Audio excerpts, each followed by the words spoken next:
Sir 11 साल हुए हैं। बीजेपी नरेंद्र मोदी प्रधानमंत्री जो हैं अपना रिपोर्ट कार्ड लोगों को दे रहे हैं कि 11 साल में उन्होंने क्या किया है। लेकिन 11 साल पूरे होने के बाद आप तैयारी कर रहे हैं नरेंद्र मोदी को प्रधानमंत्री पद से हटाने की। ये कैसे संभव होगा और क्या वाकई ये हो पाएगा? नहीं, पहले तो ये बात है कि यहाँ जो संघ आरएसएस है, उन्होंने पहले से कहा था कि जो भी हमारे उच्च स्तर पर बनेंगे, उनको 2 टर्म से ज़्यादा नहीं होना चाहिए।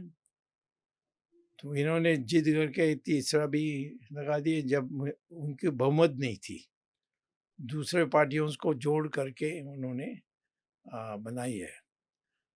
तो मुझे नहीं लगता है कि ये पूरा जो इन्होंने शुरू किया है जो जिसको 2 टर्म के बाद जो तीसरी टर्म में चल रही है, इसमें बहुत दिन नहीं रहेंगे, ऐसा मेरी अनुमान है।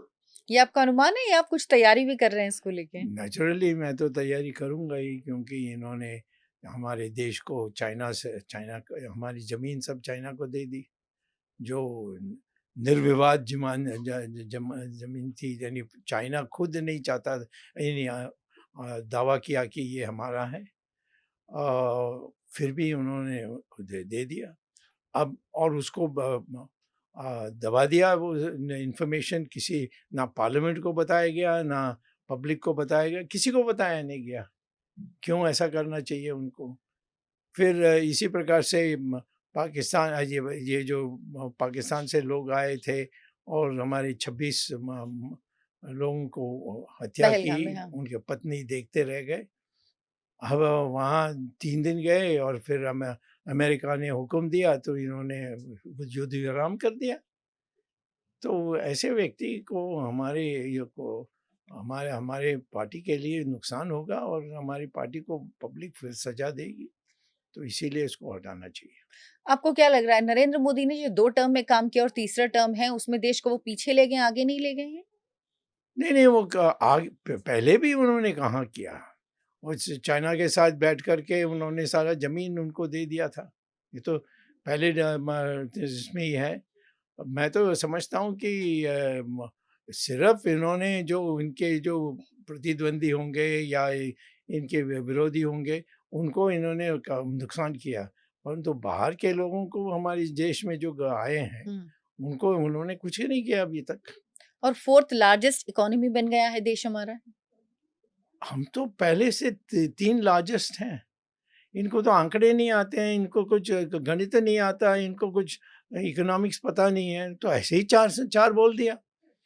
और मैं चैलेंज करता हूँ, आज आपके माइक्रोफोन के ज़रिए चैलेंज करता हूँ कि कोई भी आप बुला कर लाइए कांग्रेस तो नहीं आएगी, हमारे पार्टी से किसी को बुलाकर मेरे साथ डिबेट करने का ही कहिए कि हम 4th में हैं, हम तो 3 में हैं।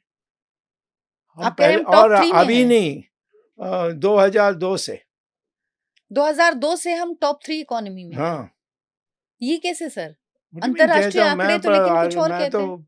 प्राध्यापक हूँ, वो भी इकोनॉमिक्स का, वो भी हार्वर्ड में होकर आया हूँ। अब मैं ये कैसे-कैसे मैंने गणित शास्त्र के अनुसार मैंने ये सारी ट्राई किया और ये बात मनमोहन सिंह ने मान लिया था और मनमोहन सिंह ने 3-4 बार कहा था। तो हमारी पोज़ीशन पर कैपिटा इनकम में बहुत पीछे है, ये बात हुँ। सही है। पर वो उसकी बात नहीं करते हैं, कहते हैं हमारी जीडीपी है वो चौथा है और ये जब ये बने तब वो चौथा बनी। ये तो इनके बनने के पहले ही तीसरा नंबर में थे हम। और मैं पुराने आंकड़े निकाल के इन्हीं उनके तरफ से किसी को बुलाइए, डिबेट कराइए, कोई नहीं आएगा, सब डरते हैं मुझसे। एक भी पार्टी से कोई नहीं आकर कहेगा नहीं, नहीं हमारे प्रधानमंत्री सही थे। उन्होंने चौथा कहा, आप तीसरा कह रहे हैं। आप पार्टी में हैं, उसी पार्टी के जो बड़े नेता हैं, प्रधानमंत्री हैं, उनसे सीधे-सीधे डायरेक्ट आप विरोध करते हैं, डायरेक्ट बातें कहते हैं, यहाँ तक कह रहे हैं कि प्रधानमंत्री पद से हटने वाले हैं सितंबर तक, अगर मैं सही हूँ तो। तो आप फिर भी पार्टी में हैं। एक समय पे आपको याद होगा जब इंदिरा गांधी के बारे में आपने सिर्फ एक प्रोफेसर थे जब आप, तो आपने एक छोटी-सी बात कही थी और आपको हटा दिया गया था, हाँ, फिर है ना? इंदिरा गांधी का हाल क्या हाल हुआ? क्या किया आपने?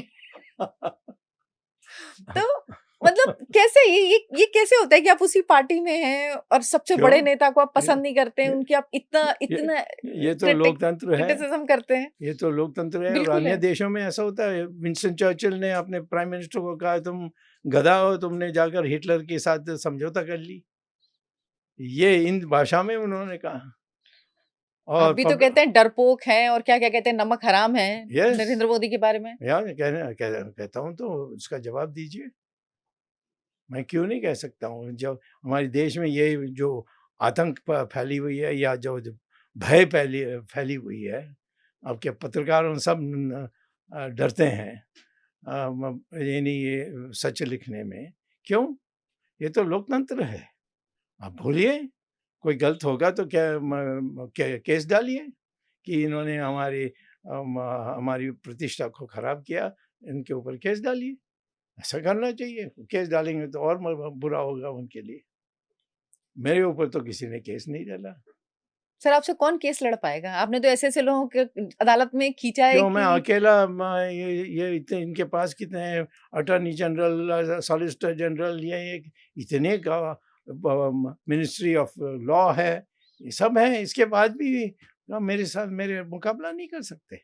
डॉक्टर स्वामी इतना ज़्यादा नरेंद्र मोदी से क्यों नाराज़ हैं? क्या मतलब क्यों? क्या क्योंकि हमने बहुत बहुत मेहनत करके, जिसमें इनका मेहनत उतना बहुत कम था, और हम लोग थे, अडवाणी थे, मुरली मनोहर जोशी थे, कितने लोग थे। उसके पहले दीनदयाल उपाध्याय थे, उन्होंने जान दे दी अपनी। तो ये सब मिल करके धीरे धीरे एक छोटा सा पार्टी बढ़ के आज एक बहुमत से वो राज कर रही है। उसको इस प्रकार से ख़त्म करना, मैं समझता हूँ कि हम तो बर्दाश्त नहीं कर सकते। आपको लग रहा है पार्टी खत्म हो रही है? ज़रूर, इस तरीके से चलेगी तो हम जीत नहीं सकते दोबारा।